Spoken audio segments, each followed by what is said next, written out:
Hey, Ricky, I made this hat just in your honor. Look at that. That's awesome.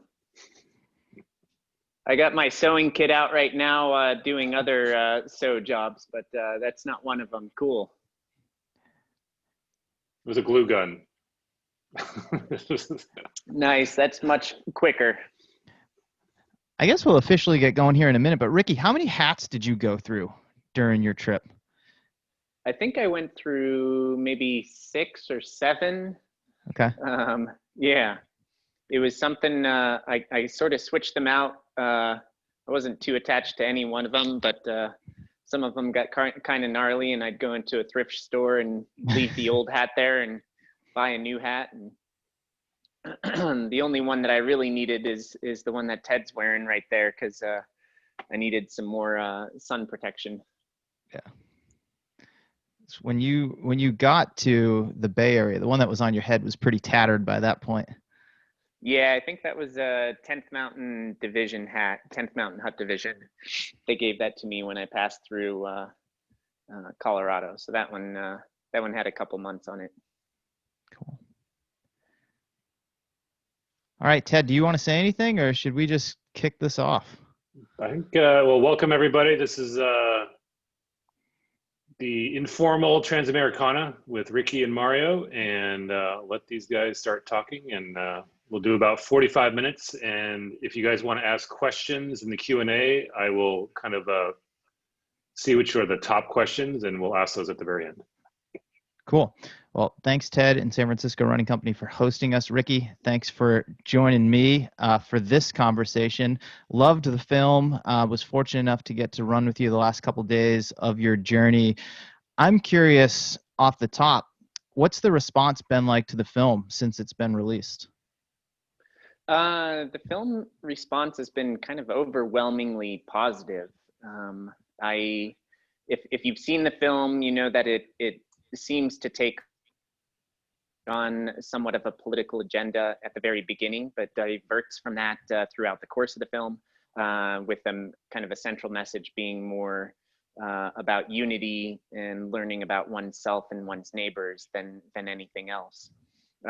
So when I was running across the country in 2017, I had no idea that it was going to take until 2020 for it to be released, that we'd be in the middle of a pandemic, that most people would be watching it at home in some sort of quarantine, and that the only truly kind of in-person events that I'd be able to host have been just a couple drive-in movie theaters, one here in New Mexico and one in Aspen, Colorado. And so yeah, the response that I've gotten so far is that it's overwhelmingly positive, which is great to hear. I think we're living during a time right now where a message of unity is so important, and I'm glad that we could get the film out prior to the election, knowing that we'd be going into some tumultuous times, or that we've been going through some rough times. When you wrapped up the run, did you have an idea of when you wanted the film to be released? Was there an initial timeline that just totally went off the rails, or were you just open to letting it play out as it played out and it was going to be released when it was going to be released? I certainly had thought that it was going to be released sooner, and I think that Solomon thought that as well, and I think that the Wandering Fever, who made the film, thought that as well. It's the first feature film that the Wandering Fever is made. It's the first feature film that Solomon has put out there for the general public, certainly in the running realm. I don't think any one of us really knew what it was going to take to finish the film, to sort through all that footage, to put together a narrative that's not divisive, that's a narrative of unity. So yeah, it was quite the surprise that it took that long. But I do believe that some things happen for a reason, and looking back over the past several years, there's really not a better time that the movie could have come out. How much input did you have in the actual narrative arc of the film? And input into edits and anything else that was done that went into the finished product? So Dean and I had, so Dean Leslie is the main person behind The Wandering Fever. And I had traveled with a person that worked with him for the film, Jared Paisley, who's a videographer out of South Africa. Dean's out of South Africa. And following the film and giving Dean all of the footage that I took, some of it extremely boring, considering that at times I accidentally left my GoPro running for like a half an hour until the battery died. And it's just me running along the road, possibly singing to myself. Or other times when maybe accidentally I left it running at camp and Dean has to divert his eyes to not look at me walking naked in front of the film. But all of these things, you know, he had to sort through them. He and a small team, they had to sort through all of this footage for months after I finished up my trip. And once that was all sorted and they had kind of more or less what they were looking for, Dean came out to the States to get one last interview with me. And that's kind of what helped tie the film together. And that was quite literally a long conversation, an 8-hour long conversation where we sat in an Airbnb a couple hours north of San Francisco and just talked about the trip for 8 hours straight. So ultimately, Dean is the director and the producer of the film. But I think the narrative arc was largely informed by the conversation between the two of us. How much footage did he have when all was said and done? Do you have any idea how many hours of tape there were? I haven't actually asked him that. Yeah, it's a lot. Man, I'd say 10 to 15 hours, which if you're 3-second clips and 5-second clips and sometimes half-second, you know, to sort through. I know you took a lot of photos on the trip. Do you know how many ended up in your library? I had about 5,000 photos by the end of the trip. And it was, I had the intention of, when the trip started, I had the intention of both making this film and making a book of it. So it gave me a lot more purpose than if I'd have not had that intention, as well as just kind of, you know, feeling somewhat obligated, not just to myself, but to Dean and The Wandering Fever for putting this film together. So it was just kind of, even when it was, there were days when it was just, I was suffering pretty bad in the desert in the trip when it was raining a lot on me, when oftentimes I really just wanted to kind of put my head down and keep cruising or just kind of blow through a town. You know, it felt like I had this this added chore. At times it felt like a chore, and at times it felt like you know, a really kind of a blessing to have this this obligation. So yeah, it was everything that I shot in for video. I also shot a photo of, and so it was kind of a way for me, you know, to meditate both on a specific moment and on the trip in its entirety. Were there any points during your trip when you had to force yourself to put the camera away or put the phone away or put the GoPro away and not document something just so you could experience it without interruption? Not really. It was always the other way around. There was always magical things happening around me every day throughout the day, and the hard part is remembering to take my camera out to doc for this, wanting to share it with a much broader audience. the magnitude of the trip, 3,700 miles over 5 months' time. It was something that I knew, like, deep down, that it's not necessarily something that's accessible to the general public.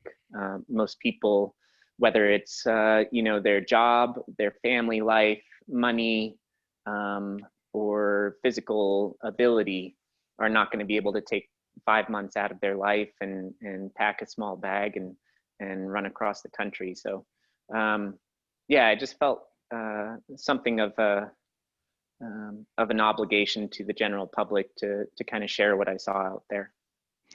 We solicited some questions for this interview from SFRC aficionados, and one of the most popular ones was in regard to the equipment that you used. Because you did pack light for this trip, I think at one point in the film you said you were trying to keep your pack to like 12 pounds. What did you have on you to document all of this, the photo, the video, everything, and how often did you need to replace any of that equipment? Yeah, so I used a Sony RX100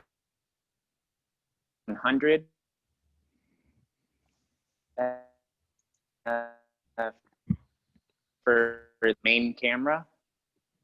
I should have a small camera for the camera aficionados out there, but it does shoot very high quality, 17 megapixels in photo form, and then full 4K in video form.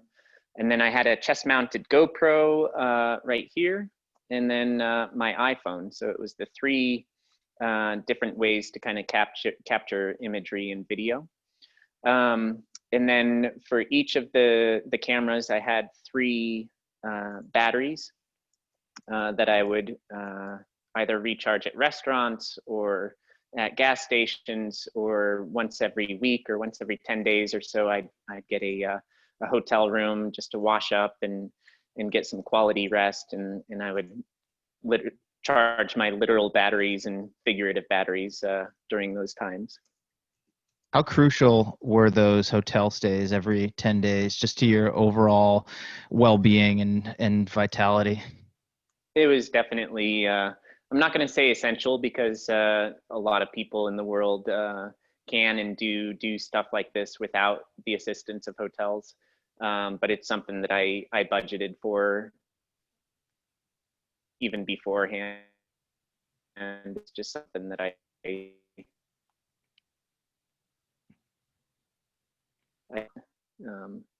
that I'd met along the way, or whatever it might be. But yeah, it was just really nice. I didn't really ever fear for my safety all much out there, but there is something about being able to walk into your own personal space and lock the door behind you. It allows your brain, when you're traveling like this, whether it's on the Appalachian Trail or run across the country, when you go to sleep at night, you really kind of tap into this animalistic part of ourselves that's always awake and always alert and just kind of listening for sounds out there. And when you go into a hotel room and you lock the door behind you, it allows that part of your brain to kind of take a nap as well. So when the trip was... Hey, Ricky, what did you get any points, hotel points? If there was a consistent hotel chain going across the country, I'm sure I would have. But for the most part, they were just random out there places, and yeah, no points there.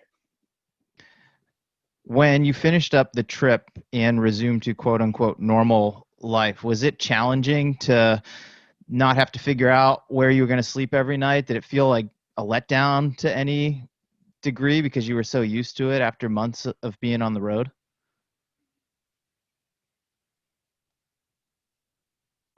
It wasn't I mean, there was parts of it that was fun, parts of it that were a challenge. I really enjoyed, after the trip was done, to be able to rest and to not have to worry about finding a place and know that I could sleep out and not get wet through the middle of the night. Those were all very positive things. I did have a hard time adjusting back to sleeping in beds, especially the bed that my wife and I were in at the time, in this place that we were renting in the Berkeley Hills. It was probably the softest bed I've ever felt in my life. And there was several nights there where I just ended up on the ground, on the hard ground, because it was a better night's rest for me. We talked a little bit about the equipment that you used to document your trip, but running 3,700 miles across country, you go through a lot of shoes. Your gear takes a beating. How often were you replacing what was on your feet and what you were wearing, given just the duration of the trip, but also the different weather that you encountered along the way? Well, I can do a little show and tell here. I actually, Please do. for whatever reason, I saved some of this stuff. Well, in part because it's still, a lot of it's still very functioning. But first of all, I've got I think you guys have some shoes there at SFRC. I've got a couple pairs of shoes right here that are completely destroyed and a little bit curved because they have been in the box for so long. A lot of prototype stuff, some shorts from Solomon. I went through 3 pairs of those. This shirt right here, you can see it's completely threadbare in the back. I went through several pairs of shirts.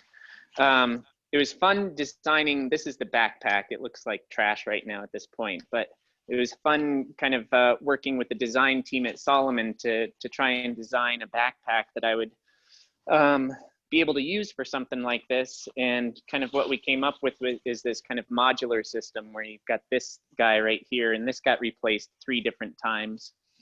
This is the main pack in the back, which would carry sleeping bag and clothes and whatnot. And then most importantly, we designed kind of this kangaroo pouch. Look at that. That's where I'd forgotten where that ended up. The SFRC patch had ended up on the front of that right there. So kind of designed this kangaroo pouch up front, which carried some of the heavier equipment stuff like batteries and camera stuff. And then have this little GoPro mount that I had made for myself there. So yeah, there was a lot of wear and tear. I went through, I think, 11 pairs of shoes throughout the entire trip. My brother in Colorado, I made sure that he had the full, a big box of shoes beforehand. And he would send them out generally to a USPS somewhere, wherever I thought I might be in 100 miles time or 150 miles time, and he'd send it out there, general delivery, and I'd try to get there during business hours and pick up a little package, usually with some candy and some silly knickknacks in it, like a rubber chicken or whatever that might be. Did you miss any of those drops along the way? I did not miss a single drop. They were way too important for me. And luckily I didn't have to spend like an extra night in any of those places. I just, it was the only time during the trip that I actually felt like I was racing, is making sure that I got to a post. If it was approaching like a Sunday or something and I knew the post office would be closed, or Saturday at noon, you better believe I was booking it to get there on time, because I didn't want to spend an entire day in a town when I could be out there getting closer to Ocean Beach. So is it safe to say, Ricky, that pack didn't make the production line? Well, it's not yet. I'm still pushing for it. I think it's very, I'm terrible with product names, but it's very similar to a pack that Solomon already puts out there. But it was just kind of an opportunity for them and for myself to kind of try out some new things, and we learned something, a lot of things from it. You know, one thing that I've learned with a company the past 10 years that does very much take R&D seriously, especially with their athletes, is that it takes three years plus to make changes in products. And it's research and development. It's seeing how it's going to perform with the market. It's the feasibility of getting it made, and then finding the right people to make it for you. And then finding a store that thinks that it might be a good idea to pick up that line. Fall 22, everybody, guys. Everybody. 2 Yeah. years from now. Rickey, talk to me a bit about your daily diet while you were on the run. I keep thinking of the line from Once a Runner where it says if the furnace is hot enough, it'll burn anything, even Big Macs. Did you have any dietary plans or like goals during your run, or were they ever evolving as you went along? It was anything and everything, whatever I could find and put in my pocket or put in my mouth at the time. Throughout the South, it was a lot of sausage and egg biscuits and barbecue when I could find it. Always gas stations. It was, I could go through a gas station in 5 minutes and pick out the 3,000 calories that I would need for whatever that might be, $15. And a lot of the Rolly hot dogs and Pop Tarts and Pringles, and yeah, it's no coincidence that I developed my first 2 cavities on this trip ever in my life, and had to get those taken care of afterwards. I was having pretty good. I'd brush my teeth twice a day, but we've all been out there for a lot of miles, and at a certain point, like all your buddy want is just simple sugar, and so that's oftentimes what it was just various types of sugar, gummy O's, gummy bears, candy bars, you name it. Was there anything that by the end of the trip you didn't even want to look at as far as food was concerned for a long time, if ever? I definitely took a break from hamburgers afterwards. That was my go-to at any restaurant that I'd go to is like a double hamburger with French fries. I took a little break from that afterwards. Amazingly, I never got sick of Pop-Tarts. I still keep Pop-Tarts in the closet here. And then afterwards it was hard to choke down an energy bar. I didn't have those all too often, but I just wanted real food. My biggest craving after the trip was just a simple green fresh salad. Didn't have many of those while you were out there? Not a lot of. You don't want to waste any space in your stomach with a green salad when you're trying to get down several thousand calories of food. Along those lines, like when you hit the desert, you were having some real health issues. Like, curious, why didn't you like go to the hospital or seek any kind of medical attention, or how close were you to possibly like seeking medical attention? Well, so the thing is about going, this is a couple different things. First of all, my best friend from growing up is an ER doctor, and I had him on speed dial at any time. I actually did call him several times when I was at my worst, and he kind of walked me through a diagnosis while I'm sitting under the culvert out in the middle of the desert. Another thing is that when I was going through the desert, I really wasn't ever that far from civilization in terms of highway time.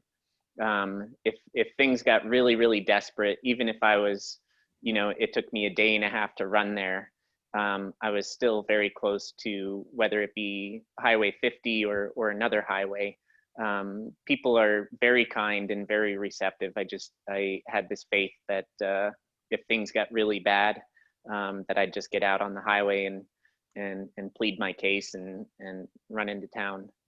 But it was my doctor friend that had assured me. He was just kind of asking me if I was feeling any pain when it came down to peeing blood in the desert. It's kind of a scary situation, and he just wanted to make sure that it wasn't my kidneys, and it wasn't. And so he said to keep going, but keep them posted. Were there ever any points where you were worried about, either running out of food or not being able to make it where you wanted to be by the time you wanted to be there? It was kind of a daily thing. I ran out of food constantly, and one of the things that you learn when you're doing something like this is that you can actually go really, really far on an empty stomach, and you can go pretty far without water. if you're smart about it. And so yeah, it almost became a game in the end. Like if I'm doing, 25 miles from here to the next town, at whatever pace I was going, not a super fast pace, 15-minute miles. I want to run out of food with, 7 miles left to go, because I don't want to carry that food with me. So it was kind of a constant little juggle like that. But part of the thing is that I did about 1,000 miles on trail, about 3,000 miles on the road. Sorry, 2,000 miles on the road, 1,000 miles on the trail, and then some miles on the river. When you're packing light and you're putting in big miles like that, a marathon to 50 miles a day, you can really bank on getting to the next food spot, at least once a day. So that part was, I was worried about it initially, and it ended up not being an issue at all. Did you have any desperate moments while you were out there? Yeah, like half the time. Yeah. I mean, there's a lot of ways to define what a desperate moment is. Sometimes it's mental, sometimes it's physical, sometimes it's both. But I like to say that the trip was 51% positive and 49% a struggle, which means that it was the majority of the trip was positive. For your struggles, were most of them mental and emotional, or were they mostly physical, or was it a pretty even balance of the two? I don't know about an even balance, but yeah, it was both mental and physical. You go through, you go through loneliness, you go through like, wow, this is a really long way. You go through, moments of extreme joy, followed almost immediately by sadness and loneliness. And then on a physical side, pretty much from the day I began the trip, it was highly taxing on my body. You're never really getting a great night's sleep. I was sleeping on a very thin mattress the entire time. Blisters pretty much from beginning to end. Sunburns, all of these things. But I think if there's anything this past year has proven to us, it's that we can get used to pretty much anything. We're highly resilient creatures. When your trip was over, how long did you take off of running? Let's see, I finished on August 1st. Unfortunately, fortunately or unfortunately, so I put together these hut-to-hut running trips in Colorado. I call it Hut Run Hut, and they're 6-day, 5-night long trips. We do about 15 to 20 miles a day. And somehow I schedule my year out a year in advance. So right now I'm scheduling out next summer's hut trips. And for some reason, I thought that I'd be able to just jump right into this hut trip, which would have been 3 weeks later. I finished on August 1st, and by a month later, about September 1st, I was out in Colorado guiding this hut trip, and I just remember thinking like, wow, this is really painful. This is not fun for me right now. And I have a co-guide who I'm very grateful for, being that he can keep with the fastest clients that I have. And so it wasn't a problem for him to be up front. And so I'd be in the back of this group. And I remember a couple times a person in the very back of the pack saying, Ricky, don't worry about running with me. You can go on up ahead. I got a gist of the trail. I'll see you at the hut. And I'm like, I'm sorry, man. This is top speed for me right now. Like, feel free to drop me if you want, but I'm not moving any faster. I remember those last couple days that I was able to join you when you were here in the Bay.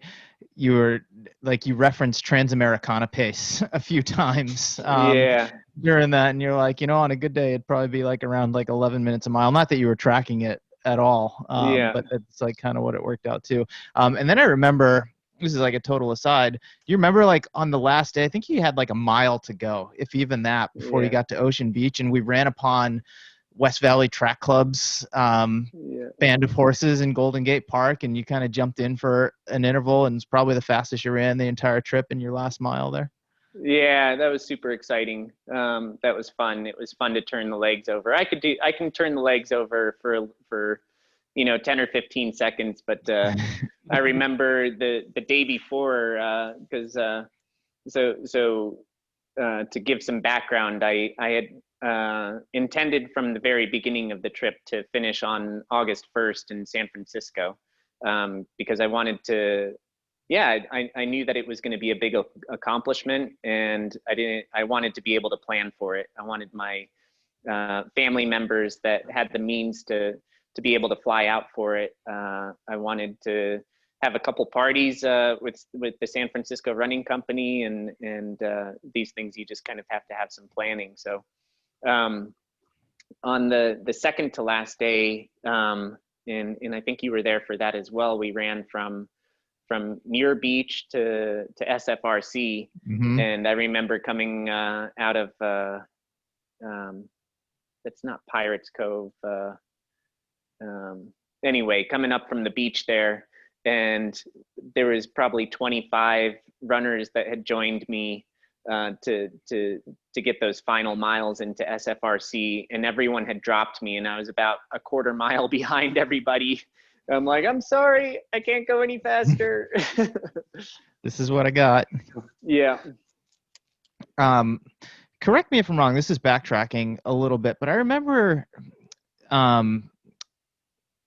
you telling me or telling us, like, was there a point during the trip, like you took a brief break where, you traveled, I think you traveled away from wherever it was you were at the time, and you were gone for a short period, then you went back and like you restarted from where you stopped. I don't remember seeing that in the film, but for whatever reason, I remember you telling that story at some point. Yeah, totally. So I think the reason we kind of skipped that for the film is that it would just require another 10 or 15 or even 15 minutes to really interject that little side story in there, and it really didn't add to the film by any means. But my then girlfriend, now wife, she was just finishing up a 3-year program, getting her MFA in Madison, Wisconsin, where we had been living for a couple of years, and I wanted to see her final show, and so I had kind of looked at the map, and I'd seen that Hutchinson, Kansas, had a Amtrak station. And a friend of mine up in New York, he treated me to an Amtrak ticket. And as the train pulled up at 3 o'clock in the morning in Hutchinson, the conductor got off, and I've taken the Amtrak several times, and it's the first time that the Amtrak conductor has ever called me Mr. Gates. And I'm like, oh yeah, I'm Mr. Gates. And he says, well, come right this way. We've got your room set up. And I'm like, a room? Like, I've only ever gotten a seat on Amtrak, and my friend had bought me like the most luxurious room that Amtrak has to offer, which I didn't even know was a possibility, like a double wide bed and my own shower and toilet, and it was really wonderful. So took the train up to Wisconsin, hung out there for like 5 or 6 days with Liz and her family and a couple of our friends there. And then got back on the train and headed back to Hutchinson, Kansas. Again, it dropped me off at 3 o'clock in the morning, and it was raining, and still had a couple more hours before the sun would come up. And so I figured I'd just start running then. And so made it on, put in a good 45 or 50 miles that day, just based on starting at 3 in the Start morning. time. Yeah. Were there any people that you met during your trip that you're still in touch with today, regularly or semi-regularly? Yeah, there's a few. I had actually known Fred Doss. He's in Chattanooga, Tennessee. He does a little bit of work for Solomon here and there, and he had offered up his house for me to stay in when I passed through there. and so I knew him only a little bit before, but got to know him really well then, and stay in touch with him regularly all throughout. And then there's one of the bars that I stopped off in Kansas, in Stafford, Kansas. We just randomly, more or less, decided to follow each other on Instagram, and we keep in contact with each other. And then there's a few others out there, but yeah, it was oftentimes you just don't know who's going to be impactful, or you don't exchange your contact information, and which is also kind of fun in a way, because you know, one of the huge parts about the trip was to just really be present and to be in the now, and that's where a lot of those relationships began and ended. Was there any one person or maybe a couple people that you met during your trip? Maybe you keep in touch with them, maybe you don't, but that really had a profound impact on you when you came in contact with them? And if so, what was it about that encounter that, you know, really hit home for you? Yeah, I mean, pretty much every single day I had someone that was memorable. Yeah.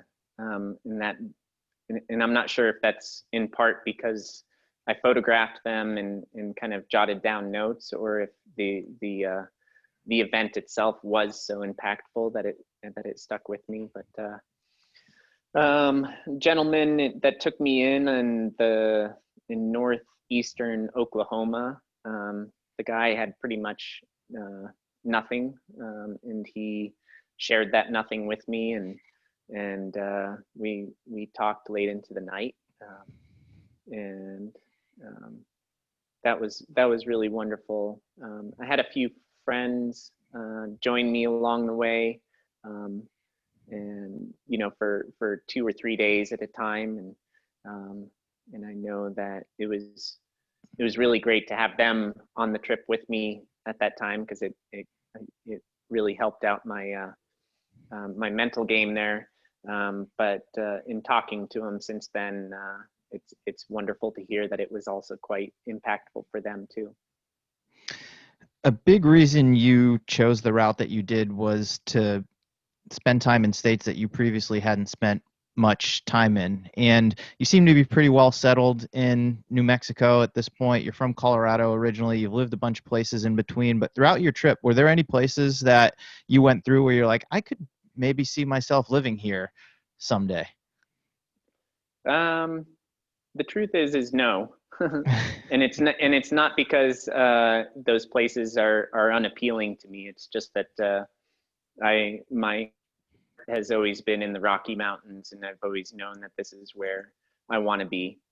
And Santa Fe is kind of right at the southern portion of that, and kind of feels like a new and wild place to me. And but at the same time, it's only 5 or 6 hours from my family, and I've got other friends that are 3 hours away, and then friends that are right here in Santa Fe. So I didn't have the intention of ending up here in Santa Fe specifically, but yeah, I've always known that the Rockies are home for me. Last question before we open this up to the participants here in the room. I mean, as you mentioned a few times in this conversation and even during the film itself, like, this isn't something that anyone can just go do for myriad of reasons. But what do you think we can do on an individual level to experience some of what it is that you experienced over the course of several months running across the country, or to learn some of those lessons that we can apply to our own life? Well, it's funny that I really don't think I would have come up with the project that followed this run across the country if I'd have not run across the country, and that's to say running San Francisco. When I finished my run across the country, after that period of time when I was recovering and kind of getting my legs back and kind of getting my brain back, that's when it kind of occurred to me that I had so much more to learn about the country. And and that I could very possibly my own backyard. Excuse me, and that's why I took on that project to see if that might be the case, and it absolutely was.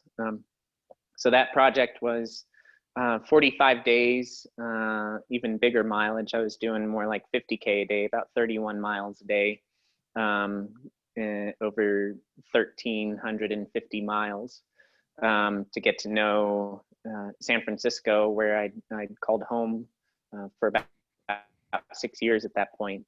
And since then, I've taken that project to Mexico City. I was there with my wife last year for 6 weeks, and I did nine different neighborhoods in Mexico City. And now I'm here in Santa Fe, New Mexico. And this is literally the least that I've traveled since I graduated high school at 18 years old. So in 22 years, over half my life, this is the least that I've traveled because of this pandemic. But I've been getting out once or twice a week to go check out different parts of the city with this very simple but strange parameter of every single street. And so just looking at a map of this area around me and deciding where I'm going to take this adventure and get to know my home a little bit better.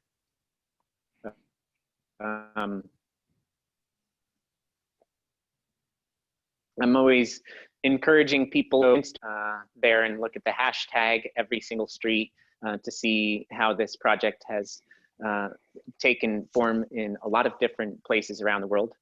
Or if you're not on Instagram, I dedicated a web page to it called everysinglestreet.com, and I've highlighted a couple other people, including my own personal projects there, to check out. So you don't have to run across the country. You can sleep in your own bed tonight and get to know things country and about your neighborhood just by going for this strange little run out the back door. I love it. I think that's a great takeaway for anyone listening to this. Rickey, thank you so much for the last 40 minutes or so answering my questions. We're going to open it up to everyone else here in the chat. If you want to type in your questions, I can see them all, and I will ask them to Rickey. I have a question. Rickey, what's on the wall behind you? That's my dirt collection. So about 20 years ago, you know, that's when I really started getting into traveling. I'm 39 now. When I was 19, just off of, and that's when I got the bug that kind of stuck with me for the next, till really present day, that I wanted to continue to see places around the world. On that trip back from South America, I brought back a whole bunch of crap with me, little souvenirs from all the places that I went to, and so my next trip after that, I went to Italy, and I'm like, all right, I'm not buying any souvenirs here. I'm just taking something to help me remember those places by. And so, yeah, so we've got Bonneville Salt Flats in Utah. We've got, this is Brittany in France, the coast of France. We've got Lago Escondido and Tierra del Fuego in Argentina. There's a couple fun ones here. I worked as a dishwasher for a little bit in Antarctica. Here's some of the Antarctica South Pole ice there. We got the Canary Islands. And then up top there are a bunch of heads, busts that my wife made in Mexico last year that I also very much love. In the Q&A we got from Jim, how much paddleboarding have you done since, if any? I've gone, I think, twice since then, but the difference between the paddleboarding that I've done now that I did then is that the paddleboarding I do now definitely has a little bit of a downriver flow to it. So yeah, the paddleboarding that I did across Alabama on the Tennessee River and that was about 30 miles a day. That was flat water, if not against a pretty serious headwind. So I think it's a really cool form of travel. If I were in the East, like the Southeast, I think that there'd be some really cool adventures to do, connecting up various rivers. We've got another question in the chat from Brett. He asks, how did your cultural, social, or political thinking change during those 5 months? What really changed the most is that I just gained a lot of empathy. I still, I would say, believe the more or less the same that I believed before my trip. My politics didn't change all that much, or at all. But what did change is my appreciation for other people's political views, and how if you do live in certain parts of the country, or if you're raised in a certain way, that it only makes sense that you're gonna believe certain things.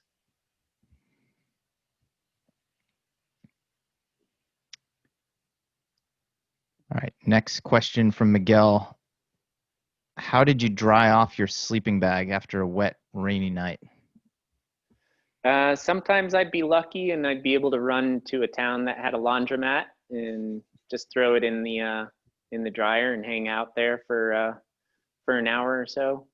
And then other times it was merely a matter of running like a crazy man down the highway with your sleeping bag flowing like a cape behind you, kind of stopping and fluffing it every couple miles. And it's a long process, but it works. Was it a down or synthetic? It's a down sleeping bag. This is it right here, actually, and I still use it pretty regularly. It's made by Enlightened Equipment. They're a company out of Minnesota, I believe. And I highly recommend, for anyone that's interested in super lightweight, simple sleeping bags that you are able to customize. I guess I was thinking I went with like Broncos colors, since I'm from Colorado. But you can pick the fill and everything like that. And then I had it customized so that it would kind of turn into a poncho as well. So my head would go through there and I'd be able to wear it as a jacket, like a poncho jacket as well. But this is, I think it's a 600 or 900 fill down. It weighs about 20 ounces, packs down nicely. And it's also kind of a blanket. So it was kind of, I knew I could count on it for being an everything sleeping bag, beginning to end. Melanie asks, did you make any art aside from the film on the trip? I did make, in case you haven't seen it, I made a book. It's called Cross Country. And so, like I had mentioned earlier, every single video element from the film, there's also a still element and written element in the book. It's 250 pages, published by Chronicle Books. It came out in April of this past year. And I'm really hoping to make something of a sequel of that book with the Every Single Street project as well. Matthew asks, do you have any interest or plans in running a long distance trail such as the Pacific Crest Trail or similar? The short answer is no. The long answer is that I think they are very cool. I think that they're a wonderful way to get into long distance trekking or hiking or running. It's an amazing way to experience nature and a specific culture, kind of trail culture and trail angel culture, for months on end. But the truth is that I've always been just as much, if not more, fascinated with human beings and with culture and society, that if I'm going to spend several weeks or a couple months or several months moving in a meditated manner that it's gonna be through society and not an escape from it. Not that those are total escapes from society, but you know, if, just off the top of my head, I think I'd rather do you know, the full length of Great Britain or the full length of Japan or something like that, so that I can talk to people and try to understand people in a way that that I don't think is quite as accessible when you're on one of those long distance trails. So, Ricky, have you done the Camino in Spain? I have not. Somebody who has is my mom. She's done it the full 500-mile standard route, and then she did the route from Lisbon to Santiago.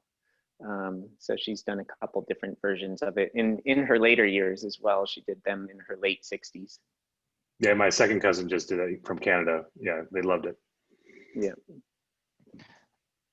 Along those lines, Ricky, when you're able to do so safely and as much as you're willing to share with us, do you have any other projects that you're working on or hope to tackle that that you can tell us about? Yeah, so I've been working on a project over the past couple of years, and I suspect it's probably going to take me a couple more years to really accomplish, which is fine by me. I enjoy the project so much that it's kind of nice to be able to spread it out a little bit. I'm calling it the 50 Classic Trails of North America. I have had the great fortune of being able to travel all around the world, all around the country, and do some of these most amazing trails that we have all over. And so my parameters for this project is that the trail can be done by a strong runner in under 24 hours. Ideally that it goes through one or two or more eco zones that I can tell somebody, this is kind of the third and most important one, that I can tell somebody with confidence that might be in New York City or in Seattle or wherever. If you've got a 3-day weekend and the means to do it, hop on an airplane and go run this trail. It's a lifetime achievement trail. So I have a list of trails that's about 60 long right now, 60 different trails around Canada, the US, and Mexico. I've run about 10 to 15 of them, and then I'll continue kind of clicking these off over the coming years and documenting them and writing down what I love about them, and then ideally as well a sort of guidebook to completing the trail on your own. Have you, Ricky, was this inspired by 50 Classic Climbs of North America? That's exactly right. Okay. Yeah, so that's yeah. So for those that know it, there's a book written in the 1970s called "The 50 Classic Climbs of North America," and I realized that it's a delicate statement to make, and it's purely my opinion in the end. But if for no other reason, it forces myself to truly think about what is so special about a place and about moving through that place in this unique ability that we as runners and as ultra runners have the ability to do. Being an ex-climber, the unique thing about that book is one of the routes has never been repeated. The Hummingbird Ridge, no one's even come close to it. And then there's like 4 or 5 of the climbs are in Yosemite Valley, all right next to each other. So yeah, what's on your California list with that? Do you have any 50 classics in California? The hard part about California is keeping it to a minimum. Yeah. Because California is so diverse. It's got mountain, it's got desert, it's got coast, it's got essentially rainforest. It's got the oldest trees in the world, the tallest trees in the world, and the widest trees in the world. it's got the lowest point in the U.S. and it's got the highest point in the continental U.S. California, I really should do the 50 classic trails of California. Although I think who would be much better or much more appropriate at that would be Lior. Yeah, Lior. He and I exchange a lot of emails, have exchanged a lot of emails over the year. But I have actually done one of the trails with Lior, and that was the Lost Coast Trail up in Northern California, which is absolutely on the list, and I can tell people with confidence. So to tie back to our previous webinar, Ray Lakes, is that on the list? Ray Lakes is on the list, and I haven't yet done it yet. So I'm excited. Yeah, I'm excited to go out there. Call me next summer. I can host you next summer. Perfect. Yep. Doesn't look like we have any more questions in the group chat, Rickey. In the few minutes that we have left, one question I'd like to ask you along the lines of our behind the scenes theme for Transamericana. When the run was over, how did you come out of it? And what I mean by that is how much weight did you lose? I mean, I know you lost a lot of weight during the run, deteriorated physically to some degree, mentally you had to work through a lot. Like, how long did it take until you felt back to quote unquote normal? I like to tell people that the full recovery, like true full recovery, took the same amount of time as the trip itself. So I was feeling, I would say, normal again, whatever that is for us, after about 5 months.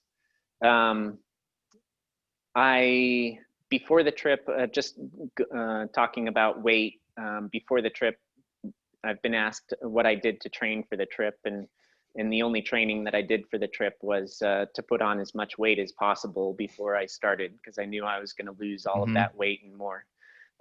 So I got my weight up to around 160, if not 165, before the trip.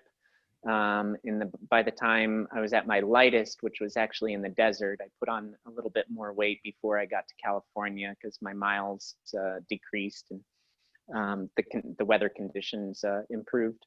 I got down to about 130 or possibly under. So Holy I cow. lost about 35 pounds over the course of 5 months.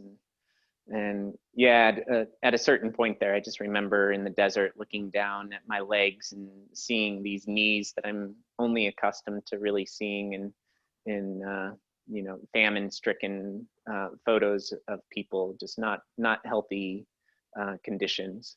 And I was very happy to be able to put some weight back on before I finished the trip. Great. Well, if we don't have any more questions, I think we'll wrap it up there. Rickey, thank you so much for your time and your insights and sharing your stories with us.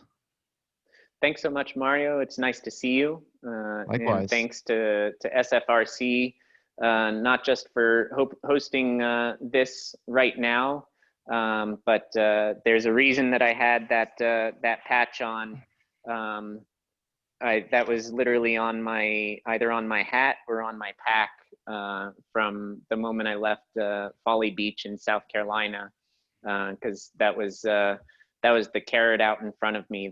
That's what I was aiming for the entire time, is a whole bunch of friends in a friendly environment to share those last few miles with. So thanks to you guys for being such a central part of the running community in the Bay Area and in the world, really. Thanks, Rickey. And thanks everyone for attending. All right, we'll wrap it up. Thanks, everybody. See you later. Bye.